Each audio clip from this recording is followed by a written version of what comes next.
El sonido de una copa rompiéndose fue lo primero que escuché aquella noche. Por un instante, todo el salón quedó en silencio. Las conversations se detuvieron. Las risas desaparecieron. Decenas de personas giraron la cabeza hacia el mismo lugar. Y allí estaba ella, Vanessa Morales, mi antigua mejor amiga. La mujer que desapareció con mi prometido apenas unas horas antes de mi boda. La copa había resbalado de sus manos.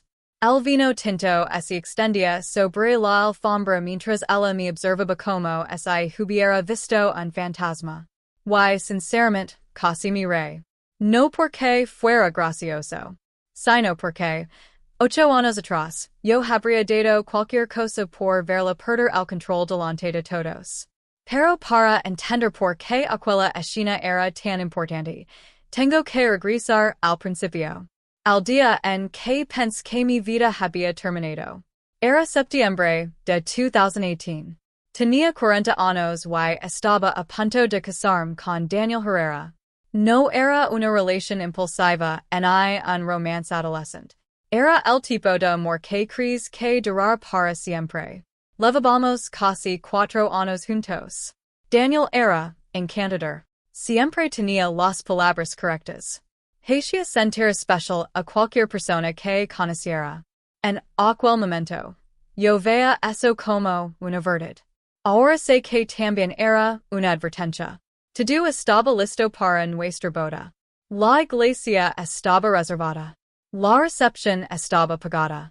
Mi vestido colgaba cuidadosamente en el armario. Familiares habían viajado desde otras ciudades para acompañarnos. Todo parecía perfecto. O, al menos eso creía. Un día antes de la ceremonia, Vanessa vino a mi casa para ayudarme con los últimos preparativos. Habíamos sido amigas desde la adolescencia. Compartimos secretos, errores, sueños y lágrimas.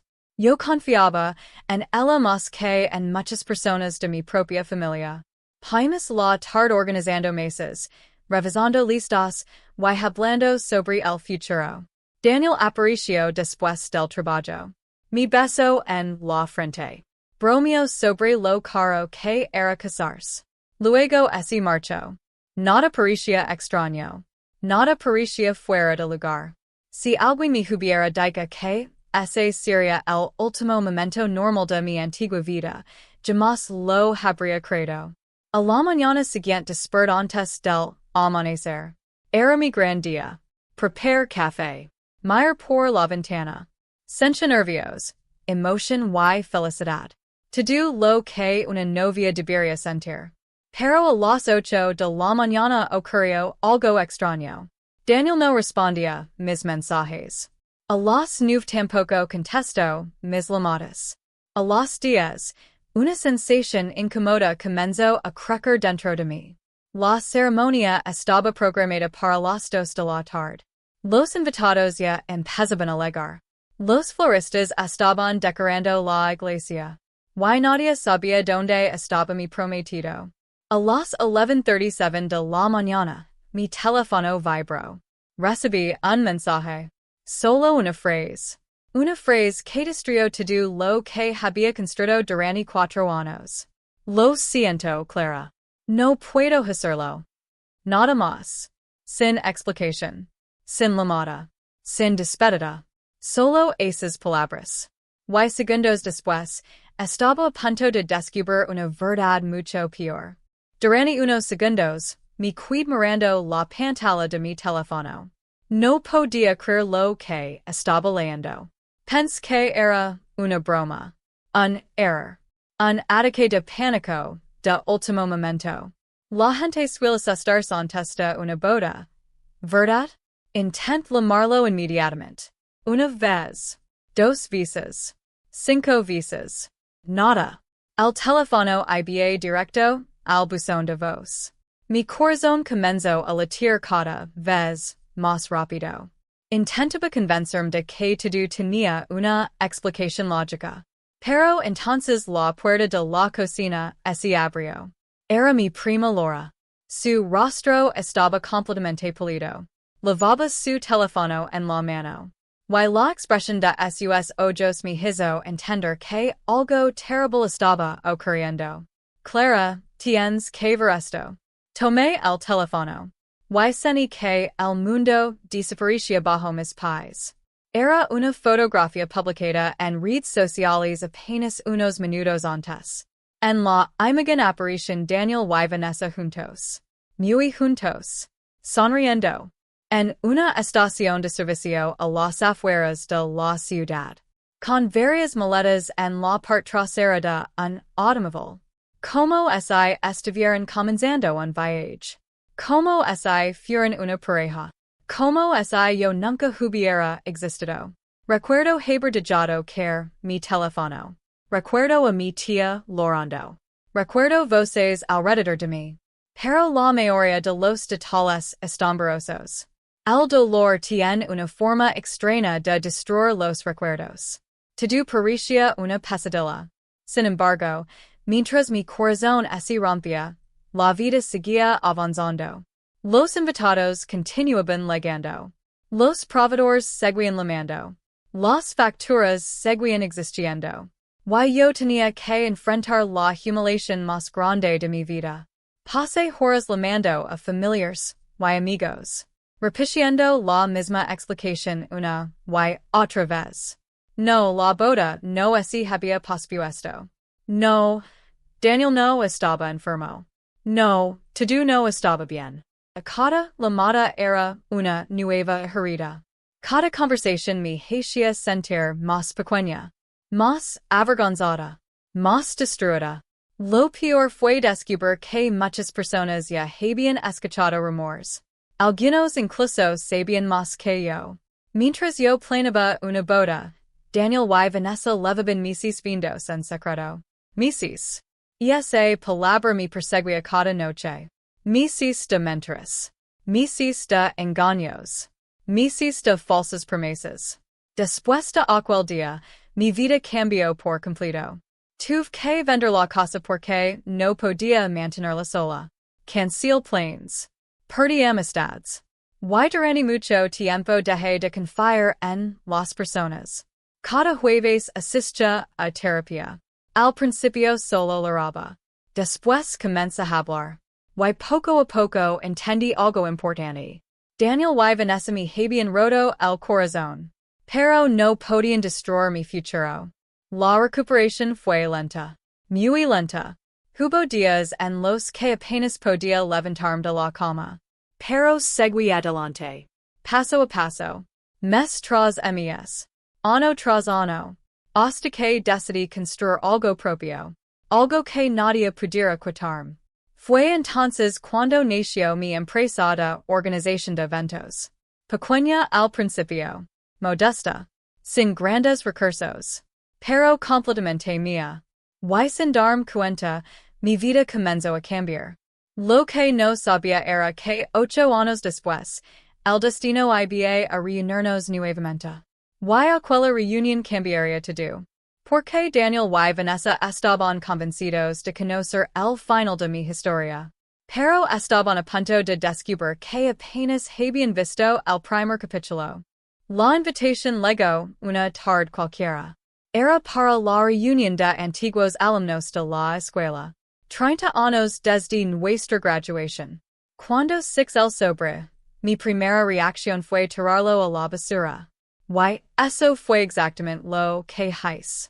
Pero esa noche, mientras cenaba sola en casa, una pregunta comenzó a dar vueltas en mi cabeza. ¿Todavía estaba escondiéndome? Habían pasado 8 años. 8 años desde la traición. 8 años desde la boda que nunca ocurrió.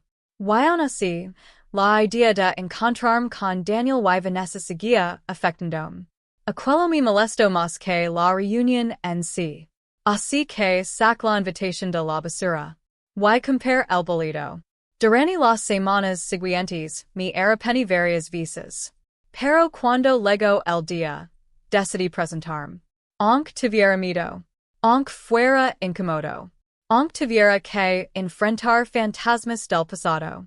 Aquella noche estacioné mi coche frente al hotel. Mis manos temblaban sobre el volante. Mira mi reflejo en el espejo. Respire profundamente. Why me obliga salir. Al entrar al salón, me recibió el típico ambiente de una reunión escolar. Música suave. Risas. Fotografías antiguas. Personas intentando parecer más jóvenes de lo que realmente eran. Algunos compañeros me reconocerán de inmediato. Hubo abrazos. Preguntas. Conversations superficials.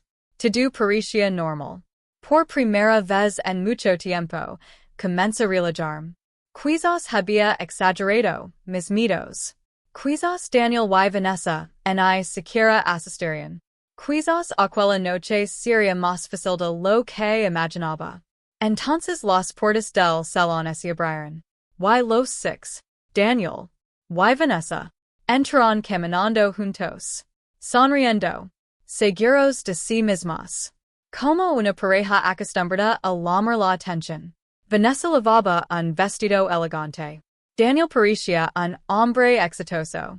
Y ambos caminaban como si fueran los protagonistas del lugar. Varias personas fueron a saludarlos inmediatamente. Ellos disfrutaban cada segundo. Pero entonces Vanessa me vio. Y su sonrisa cambió por un instante. Solo un segundo. Pero lo noté. Estaba nerviosa. Y eso me dio una pequeña satisfacción.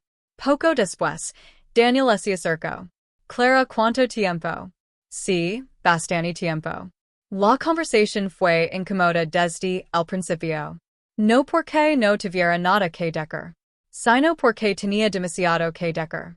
Y no pensaba regalar esa satisfacción. Vanessa se unió a nosotros. Actuó como si nada hubiera pasado. Como si no hubiera destruido una amistad de toda la vida. Como si nunca hubiera participado en la peor traición de mi vida. Después comenzaron a presumir. Viajes. Vacaciones. Casas. Dinero. Éxitos. Todo parecía una competencia. Todo parecía un espectáculo. Y entonces ocurrió. Una compañera preguntó por mi trabajo. Le conté que tenía una empresa de organización de eventos. Nada más. Pero Daniel intervino inmediatamente. Debe ser difícil mantener un negocio pequeño hoy en día. Sonrió. Esa sonrisa falsa que conoce tan bien. La misma sonrisa que utilizaba cuando quería sentirse superior. Respire profundo. Y sonríe. Tiene desafíos, pero me vi muy bien. Daniel asintió. Pero no parecía satisfecho. Minutos después me siguió hasta la mesa de bebidas. Y fue allí donde decidió mostrar quién era realmente. Tomó una copa. Miró alrededor. Y habló con voz tranquila. Demasiado tranquila. ¿Sabes algo, Clara? No respondí. De tu lado fue la mejor decisión de mi vida. El silencio fue inmediato. Varias personas escucharon perfectamente. Nadie habló. Nadie se movió. Sentí una vieja herida abrirse dentro de mí. Durante un segundo volví a ser aquella mujer abandonada, el día de su boda. Aquella mujer rota. Aquella mujer que pensaba que no era suficiente. Pero esta vez algo era diferente. Porque ya no era la misma persona. Lo miré directamente a los ojos. Y respondí con calma. Me alegra que al menos uno de nosotros haya conseguido lo que quería. Su sonrisa desapareció. Solo un poco. Pero desapareció. Me di la vuelta y caminé hacia el otro lado del salón. Mi corazón latía con fuerza. Por un momento pensé en marcharme. Pensé que quizá había cometido un error al asistir. Pero justo entonces, las puertas del salón volvieron a abrirse. Y toda la habitación giró la cabeza hacia la entrada. Un hombre acababa de entrar acompañado por un pequeño niño. Y ambos caminaban directamente hacia mí. Lo que ocurrió segundos después de yo, a todo el salón completamente en shock. Y especialmente Vanessa. Porque estaba a punto de escuchar una palabra que jamás esperaba oír. El salón entero observó la entrada. Las conversations se apagaron. La música pareció desaparecer. Y yo me quedé inmóvil. El hombre que acababa de entrar era Marco Castillo. Pero no fue el quien llamó primero la atención. Fue el pequeño niño que caminaba a su lado. Apenas me vio. Su rostro se iluminó. Una enorme sonrisa apareció en su cara. Y antes de que Marco pudiera detenerlo, salió corriendo hacia mí. Clara. Las personas comenzaron a mirar confundidas. Yo apenas tuve tiempo de arrodillarme. El niño se lanzó a mis brazos. Y entonces dijo las palabras que cambiaron por completo el ambiente del salón. Mamá, te encontramos. El silencio fue absoluto. Algunas personas abrieron los ojos con sorpresa. Otras intercambiaron miradas. Y en medio de todo aquello, se escuchó un fuerte ruido. Crash. Una copa cayó al suelo. Todos giraron la cabeza. Era Vanessa. La misma mujer que años atrás había destruido mi boda. La misma mujer que había pasado toda la noche fingiendo secreto. Ahora estaba completamente paralizada. Por primera vez en años, parecía haber perdido el control. Y Daniel parecía aún más confundido. Marco llegó hasta nosotros sonriendo. Perdón, intenta tenerlo. No parece que lo intentaras mucho. Él soltó una pequeña carcajada. Tienes razón. Las personas comenzaron a acercarse. Las preguntas aparecieron de inmediato. ¿Quién era Marco? ¿Quién era el niño?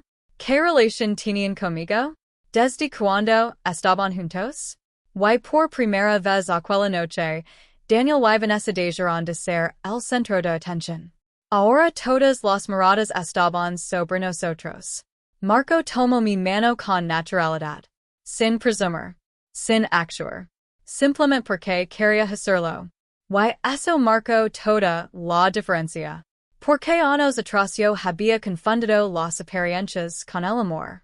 Ahora entendía que el verdadero amor era tranquilidad, confianza, respeto, paz. Mientras las conversaciones continuaban, una antigua compañera llamada Patricia se acercó. Y decidió contar una verdad que llevaba años guardando. Una verdad que terminó de destruir la imagen perfecta de Daniel. Resultó que Daniel no había abandonado nuestra boda por amor. Ni por destino. Ni por pasión. Lo había hecho por interés. Había visto en Vanessa una oportunidad para avanzar más rápido en su carrera. Dinero. Contactos. Beneficios. Nada más. Cuando escuché aquello, me sorprendí. No porque fuera doloroso, sino porque ya no me dolía. Finalmente comprendí algo. Nunca me dijo porque yo no fuera suficiente. Me dijo porque él jamás fue suficiente para mí. Daniel intentó defenderse. Intentó justificar sus decisiones. Pero nadie parecía creerlo. Porque las máscaras tienen una fecha de vencimiento. Y aquella noche, la ciudad había llegado. Finalmente lo miré a los ojos. Por última vez. Y dije algo que llevaba años dentro de mí. Durante mucho tiempo, pensé que me habías destruido. Todo el salón guardó silencio. Pero hoy entiendo que no me quitaste nada importante. Lo único que hiciste fue salir de una vida que no mereces. Daniel bajó la mirada. Y por primera vez, no tuvo respuesta. Ni una sola. Porque la verdad siempre termina encontrando su camino. Más tarde, encontré a Vanessa sola en un balcón del hotel. Ya no parecía la mujer segura que había entrado al salón. Parecía cansada. Triste. Derrotada. Hablamos durante varios minutos. Sin gritos. Sin odio. Sin reproches. Y terminó confesando algo que jamás imaginé escuchar. Todos pensaban que yo había ganado, pero nunca fui feliz. Sus palabras no me dieron satisfacción. Solo me hicieron entender una lección importante. Las personas pueden engañar al mundo, pero nunca pueden escapar de su propia conciencia. Antes de irse, Vanessa mi pidió perdón. Un perdón tardío. Imperfecto.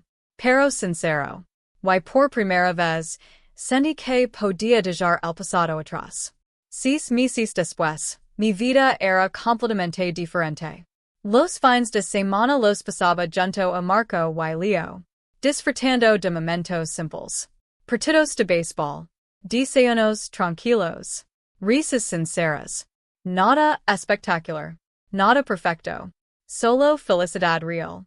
Y descubrí algo que cambió mi forma de ver la vida. El éxito no es demostrar algo a quienes te lastimarán.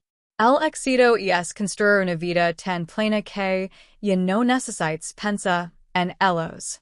Porque las personas que te traicionan pueden cambiar un capítulo de tu historia, pero nunca pueden escribir el final. Ese final siempre te pertenece a ti.